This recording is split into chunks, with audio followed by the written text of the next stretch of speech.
Palavra da Verdade, com Hernandes Dias Lopes. Eu quero partilhar com você a palavra em Jó capítulo 42. Jó capítulo 42. Versos de 1 a 6. Esse texto, Jó 42, de 1 a 6, diz assim: Então respondeu Jó ao Senhor: Bem sei que tudo podes, e nenhum dos teus planos pode ser frustrado. Quem é aquele, como disseste, que sem conhecimento encobre o conselho? Na verdade, falei do que não entendia, coisas maravilhosas demais para mim, coisas que eu não conhecia.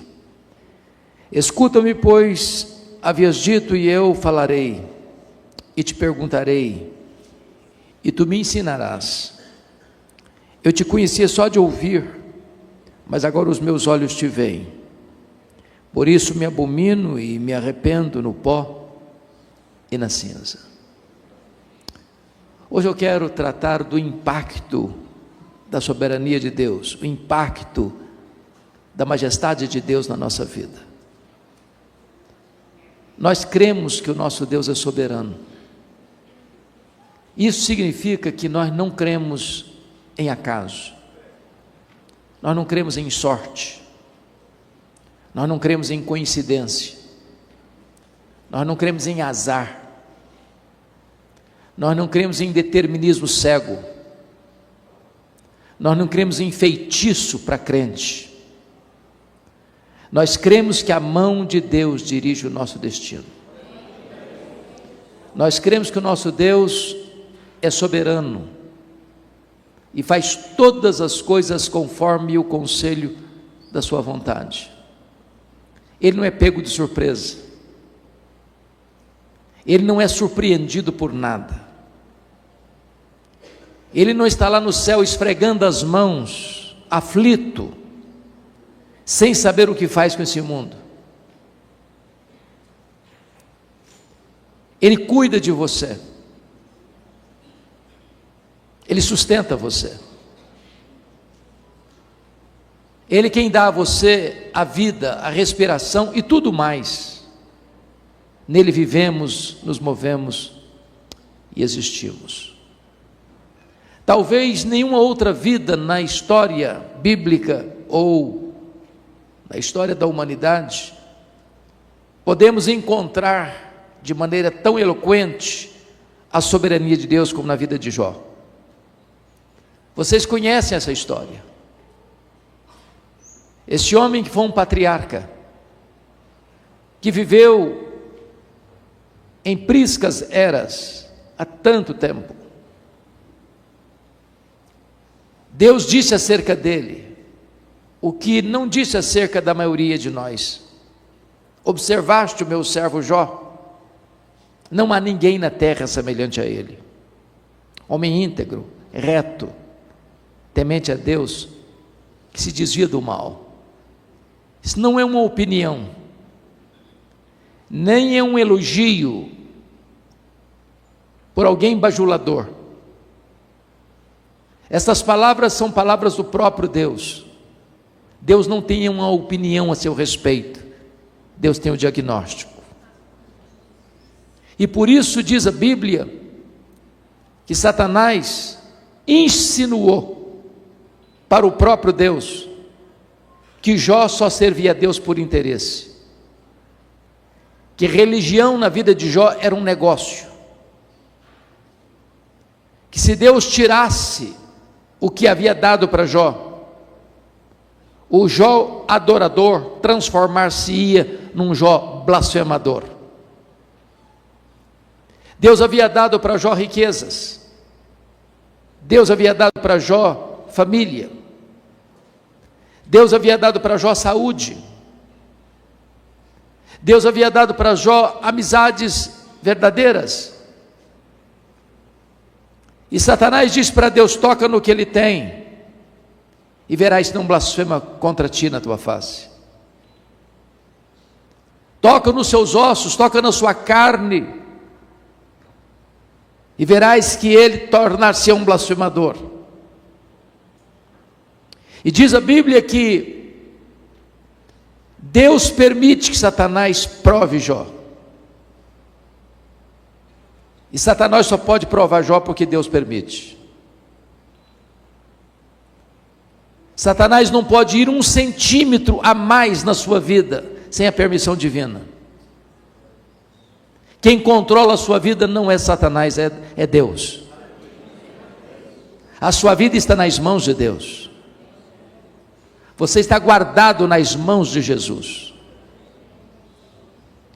Mas Deus queria mostrar para a história, para os pósteros, para você e para mim,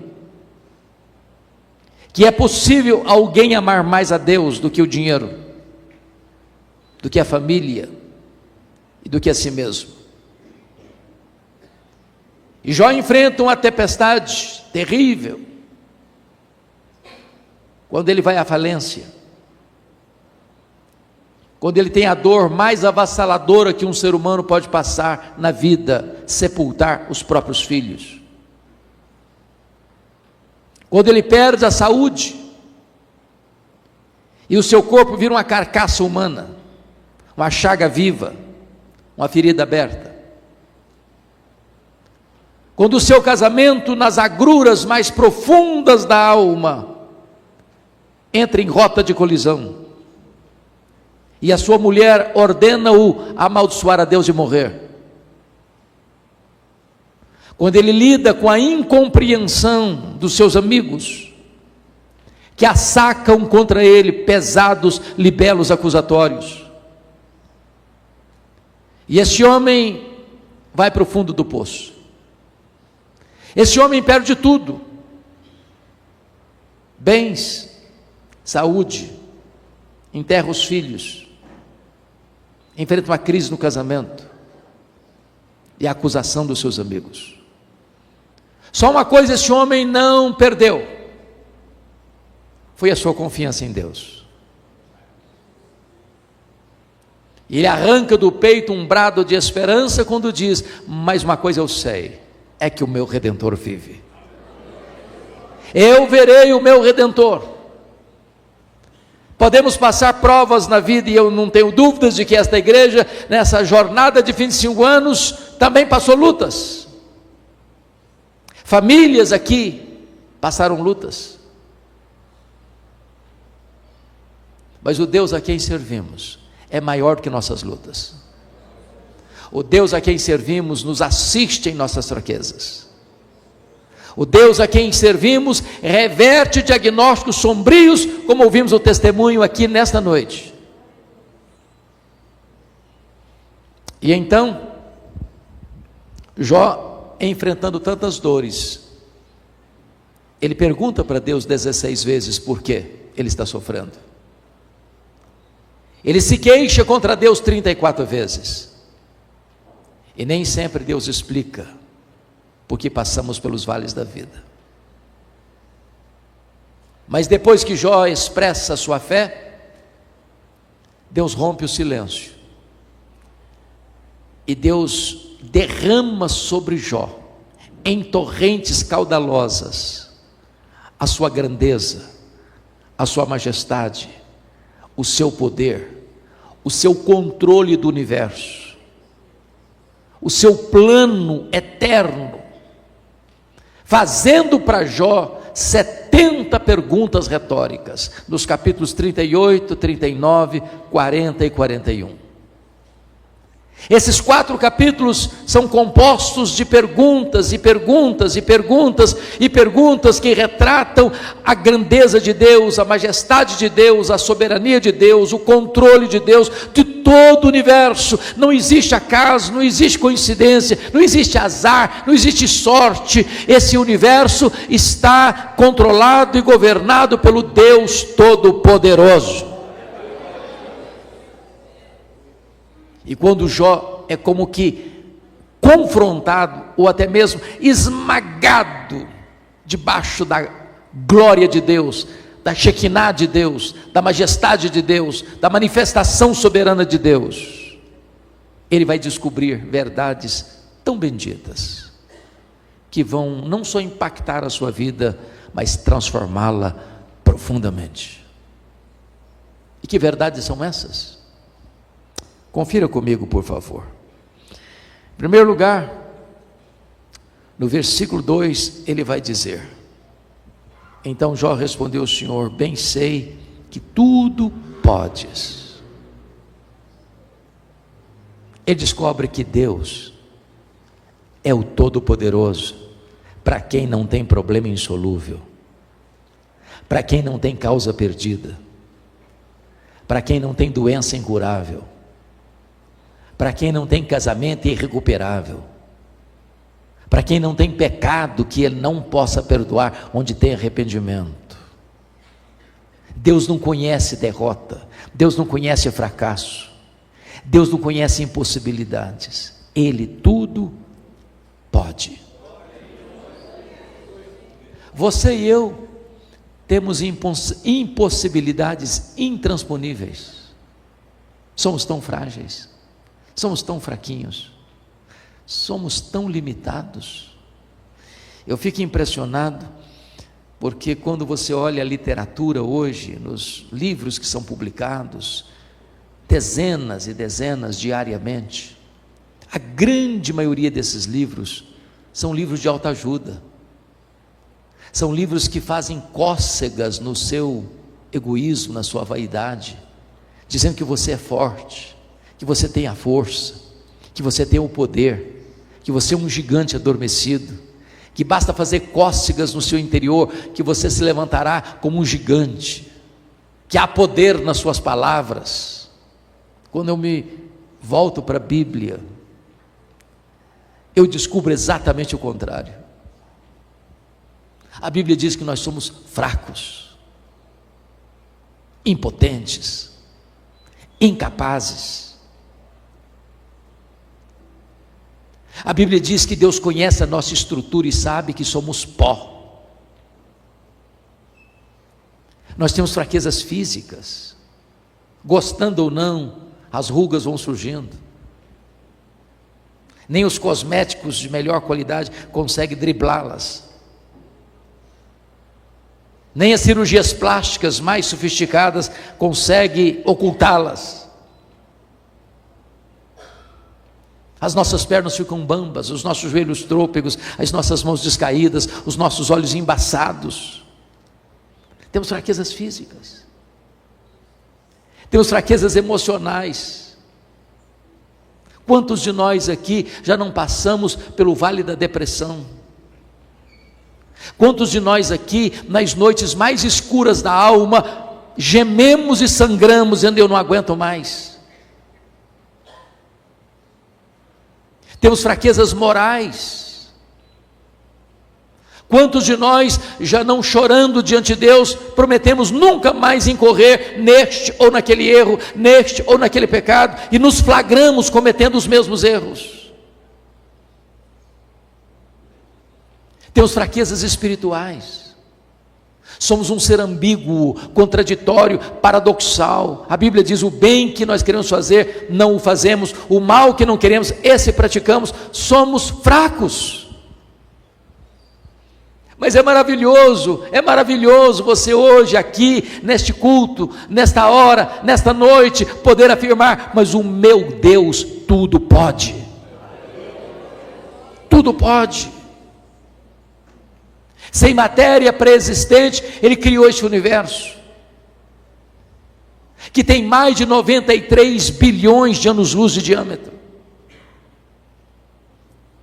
Sem matéria pré-existente, Ele chamou a existência as estrelas em número superior aos grãos de areia de todas as praias e desertos do nosso planeta.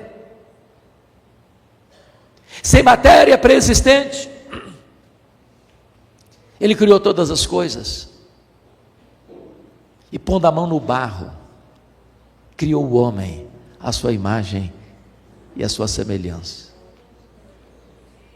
Você bem sabe quão complexo é o seu corpo.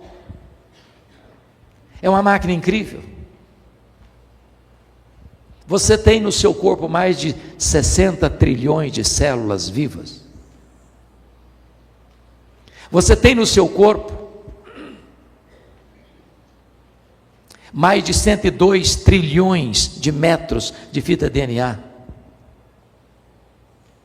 Você tem em cada um dos seus olhos mais de 10 milhões de fios duplos encapados. Você é um milagre do poder de Deus.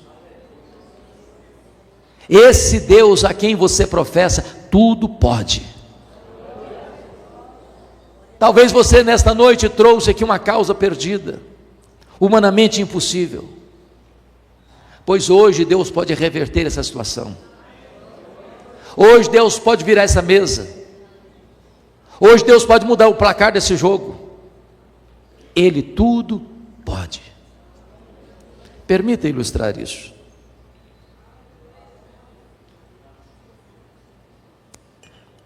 Um pai caminhava com seu filho pequeno pelas ruas da cidade, quando o filho lhe faz uma pergunta. Até parece que as crianças fizeram um curso de pós-doutorado em perguntas difíceis.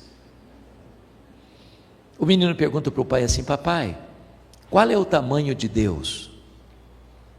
O pai engasgou porque não tinha uma resposta pronta para um menino de 4 anos. Continuou caminhando pensativo, quando de repente ele escuta os roncos das turbinas de um avião supersônico lá nas alturas, e disse: filho, olha para cima, você está vendo aquele avião? O menino respondeu: sim, eu estou vendo. E o pai perguntou: qual é o tamanho daquele avião, meu filho? O menino respondeu: pequeno, muito pequeno, estava muito longe. O pai pegou o menino, levou-o ao aeroporto, tinha um jumbão de mais de 400 passageiros no pátio. O pai encostou bem perto e disse: está vendo esse avião, filho? Estou vendo, papai. Qual é o tamanho desse avião, meu filho? O menino respondeu: este é muito grande. E o pai disse: meu filho, Deus é do mesmo jeito. Quando você está longe de Deus, meu filho, Deus parece pequeno para você. Mas quando você está pertinho de Deus, meu filho, então Deus é grande para você. Agora eu sei que tudo podes. A minha oração é que nesta noite de festa sejamos impactados pela grandeza e pela majestade do nosso Deus. A segunda coisa que Jó vai descobrir está no versículo 2 ainda, quando ele diz assim: e nenhum dos teus planos pode ser frustrado. Isso é tão consolador. Deixa eu dizer para você, Deus não usa rascunho nos seus planos. Deus não lança mão de um plano B porque o plano A fracassou. Deus não erra. Deus não se surpreende. Você não é um acidente de percurso na história da vida. Ainda que seus pais não tenham planejado você, Deus planejou.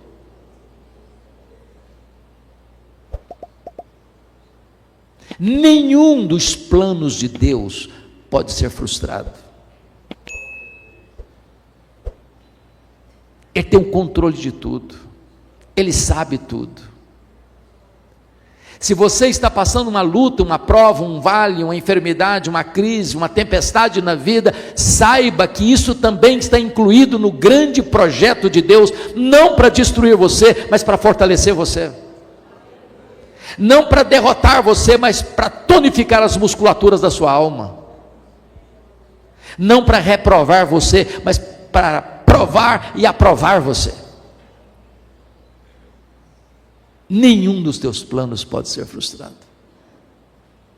Então sua vida não está solta ao léu, jogado de um lado para o outro ao sabor das circunstâncias. A sua vida está nas mãos daquele que está sentado no trono e conduz a história ao seu destino final. A terceira coisa que Jó vai destacar, porque ele foi impactado pela majestade de Deus, pela soberania de Deus, Está aí no versículo 3, quando ele diz: na verdade eu falei do que eu não entendia, coisas maravilhosas demais para mim, coisas que eu não conhecia. Ele reconhece a sua profunda limitação. Isso me ensina muito, porque se você ler o livro de Jó numa sentada só, você vai perceber que ele, sofrendo tantos reveses na vida, ele não ficou como um estoico, com os dentes trincados, calado. Ele falou muito, ele perguntou, ele se defendeu, ele se queixou. E quando você está doído, quando você está machucado, quando você se sente esmagado pelas circunstâncias da vida, a tendência nossa são duas: ou calamos ou falamos, e falamos muito. E quando falamos muito, corremos o risco de falar o que não entendemos. E de repente Deus começa a se manifestar a Jó, derramando sobre ele a luz da sua grandeza, da sua majestade. E Deus foi revelando a Jó perguntas retóricas: onde estavas tu, Jó, quando eu lançava os fundamentos da terra? Onde estavas tu, Jó, quando eu espalhava as estrelas no firmamento? Onde estavas tu, Jó, quando eu impedia que o mar invadisse a terra e colocava limite para o mar? Onde estavas tu, Jó? E ele botou a mão na boca e disse: meu Deus, quanta coisa eu falei sem saber. Sabe qual a lição que eu aprendo aqui?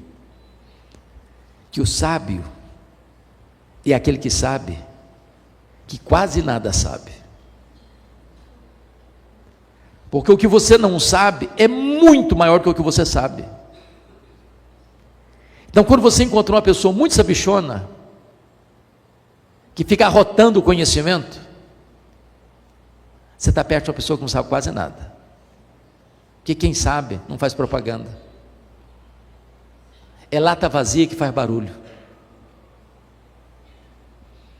Eu fui criado na região rural e aprendi uma coisa muito curiosa na lavoura.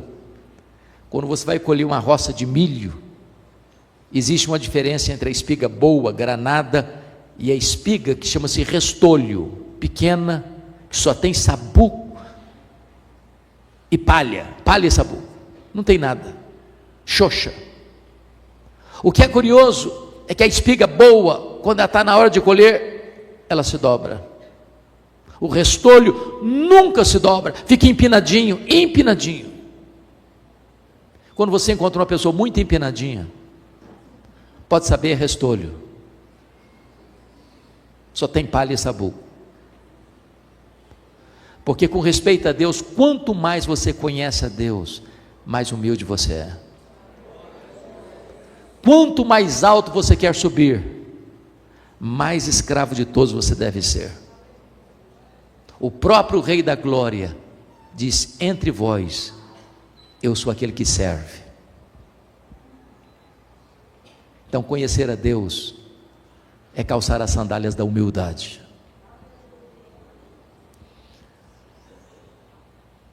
A quarta coisa que esse homem descobre, que marca a vida dele para sempre, está no versículo de número 5, quando ele diz: eu te conhecia só de ouvir, mas agora os meus olhos te veem. E eu acho, a princípio, essa afirmação contraditória com a declaração de Deus acerca dele.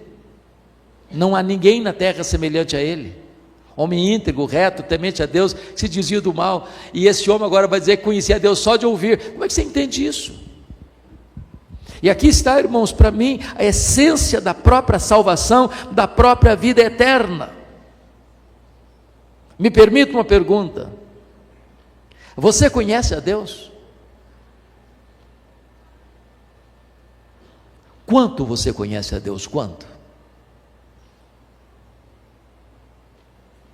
Como aquele cidadão que nunca tinha visto o mar, fez uma viagem para o litoral, quando ele avistou o mar, ele ficou tão entusiasmado que ele exclamou: agora eu conheço o mar. Aproxima-se dele um marujo, com a pele tostada de sol e sal, e ele diz: eu também conheço o mar. Qual era a diferença entre eles? Sabe o que Jesus disse na oração sacerdotal? João 17:3: e a vida eterna é esta, conhecer a Deus e a Jesus Cristo, a quem enviaste. Você sabia que a própria essência da salvação, a própria essência da vida eterna é conhecer a Deus?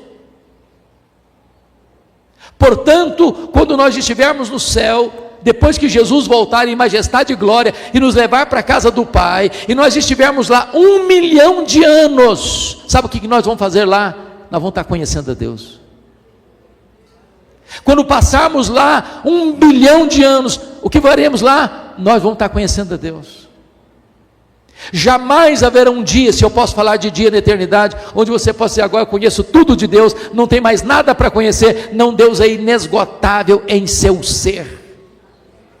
Isso significa que o céu não vai ser monótono, o céu não vai ser colocar a vida no piloto automático, e agora não tem mais nada para conhecer, virou rotina. Não, o céu é dinâmico, porque você vai conhecer a Deus, você vai amar a Deus, você vai fruir a Deus, você vai glorificar a Deus, você vai trabalhar para Deus, você vai contemplar a face de Deus em Cristo Jesus, e nunca vai esgotar o conhecimento de Deus. É deleite e mais deleite eternamente. Mas a última coisa que este homem descobre está no versículo 6. Ele diz: por isso eu me abomino e me arrependo no pó e na cinza. E parece-nos que é mais uma vez contraditório, porque essa não é uma confissão normal na boca de um crente. Eu me abomino, eu me arrependo, e eu me arrependo no pó e na cinza. Ficaríamos chocados em ouvirmos uma confissão dessa de um irmão da igreja, ou de um líder da igreja. Como entender isso? E a resposta é: as pessoas que mais choram, mais sofrem, mais confessam seus pecados, não são as pessoas que mais pecam, são as pessoas que mais perto de Deus andam. Quem está longe de Deus, nem consciência de pecado tem. Mas quando você está perto da luz, a sua atitude e a sua reação é a de Isaías: ai de mim, Senhor, estou perdido. É a reação de Jó: eu me abomino no pó e na cinza. É a reação de Pedro: afasta de mim, Senhor, eu sou um pecador. É a reação de Paulo: miserável homem que eu sou. É a reação de João na ilha de Patmos: cair como um morto aos seus pés. No dia que você encontrar um crente, que sempre que encontrar-se com você, vai rasgar elogios a si mesmo, pode ter certeza, você está perto de alguém que está longe de Deus. Não dá para você estar na presença daquele que é santo, santo, santo, com o narizinho empinado, com o peito estufado, diante de Deus. Humildade. Mas eu quero concluir dizendo para você que, diante dessa postura de Jó, ele tinha um problema sério ainda para resolver. Um problema pessoal. Porque os amigos o acusaram de ladrão, de adúltero, de louco. E eu fico imaginando, quando Jó se defende, o que tem no coração dele. Porque eu pergunto a você: como é que você reage quando alguém fala mal de você? Ou você já chegou naquele estágio espiritual que ninguém mais fala mal de você? Você fica feliz? Você pula de alegria? E a resposta é um sonoro não. Sabe o que Deus está dizendo para esse homem no versículo 10? Mudou o Senhor a sorte de Jó quando ele orava pelos seus amigos. Sabe o que Deus está dizendo ao Jó: meu filho, saia dessa arena de autodefesa, pare de se queixar, comece a orar por esses amigos seus, que você não consegue ter mágoa de alguém e orar por ele ao mesmo tempo. Quem sabe você veio aqui hoje, você está estremecido com alguém, você está machucado porque alguém falou mal de você ou fez mal a você. Talvez você tenha se defendido, até na justiça, e Deus está dizendo para você nesta noite: entre na brecha da intercessão, ore por essas pessoas, E quando você ora por alguém, Deus vai mudar a sua própria vida. É você que Deus vai tratar. E este Deus que é soberano, que tem o controle do universo nas mãos, é também o Deus da restauração e da restituição. Porque as 5 áreas que Satanás tentou destruir na vida dele, Deus restaurou todas elas. Primeiro, Deus restaurou a saúde. Versículo 16 diz que Deus deu para Jó mais 140 anos. Como ouvimos aqui hoje, a última palavra não é da ciência, a última palavra não é da medicina. O Deus a quem servimos não é apenas o Deus El Shaddai, é também o Senhor Jeová Rafá. Ele é o Deus que cura. Ele é o Deus que cura. Segundo lugar, diz a Bíblia que Deus restaura, versículo 10, versículo 12, Deus restaura os bens de Jó, as riquezas de Jó, e ele passa a ser duplamente mais rico do que era. Eu quero dizer para você nesta noite que Deus é o Deus da restituição, Deus é o Deus que pode devolver aquilo que você perdeu nos seus negócios, Deus é o Deus que pode reerguer a sua empresa, Deus é o Deus que pode devolver a você aquilo que financeiramente você sofreu prejuízo. Deus é o Deus da restituição. Mas em terceiro lugar, Deus restaurou os amigos de Jó, versículos 7 e 8. E eu acho isso maravilhoso, porque Deus disse para os amigos de Jó assim: olha, vocês criticaram Jó, mas Jó é mais justo do que vocês, e agora vocês vão ter que ir lá em Jó, para Jó orar por vocês, porque é a oração de Jó que eu vou ouvir para restaurar a vida de vocês. Sabe o que significa isso? Você não precisa se defender, você precisa andar com Deus, porque quando você anda com Deus, Deus defende você. Quando você anda com Deus, quem criticou você vai ter que voltar a você e mudar de opinião a seu respeito. A quarta área que Deus restaurou foi o casamento. Eu escuto alguns críticos ou alguns comentaristas até que dizem que Jó casou com outra mulher. A Bíblia não diz. Eu não tenho autoridade de afirmar que ele se casou com outra mulher, quando a Bíblia não diz que ele casou com outra mulher. Portanto, ele deve ter restaurado o casamento dele. E eu quero dizer para você nesta noite que Deus é especialista em pegar vasos quebrados e fazer vasos novos. Deus é especialista em pegar gente machucada e ferida e tratar dessas pessoas e restaurar o sentimento e restaurar o amor e dar espírito de perdão e dar possibilidade de um recomeço para a glória de Deus, porque o vinho de Jesus é melhor que o vinho antigo. Quando Jesus faz um milagre no seu casamento, o melhor sempre vem depois. E a última área que Deus restaurou foram os filhos. Ele tinha 10 filhos antes e tem 10 filhos agora. Deus deu tudo em dobro, tudo em dobro. Porque quando um filho morre, se você está falando de uma família de Deus, e a família de Jó era uma família de Deus, você não perde. Não é adequado nós afirmarmos: eu perdi meu pai, eu perdi minha mãe, eu perdi meu filho, eu perdi minha filha. Não é uma linguagem correta para nós.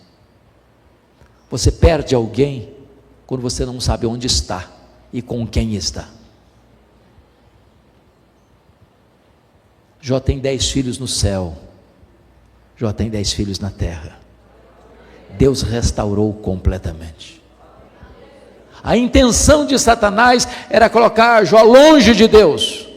O que ele conseguiu foi colocar Jó mais perto de Deus, porque os planos de Deus não podem ser frustrados.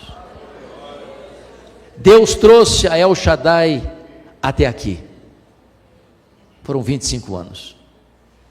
O mesmo Deus conduzirá essa igreja até que Jesus volte.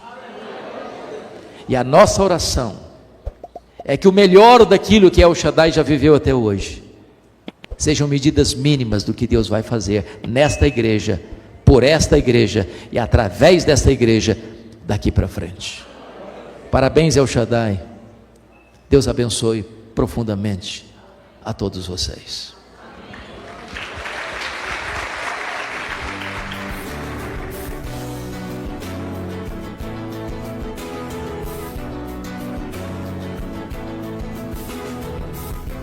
Palavra da Verdade, com Hernandes Dias Lopes.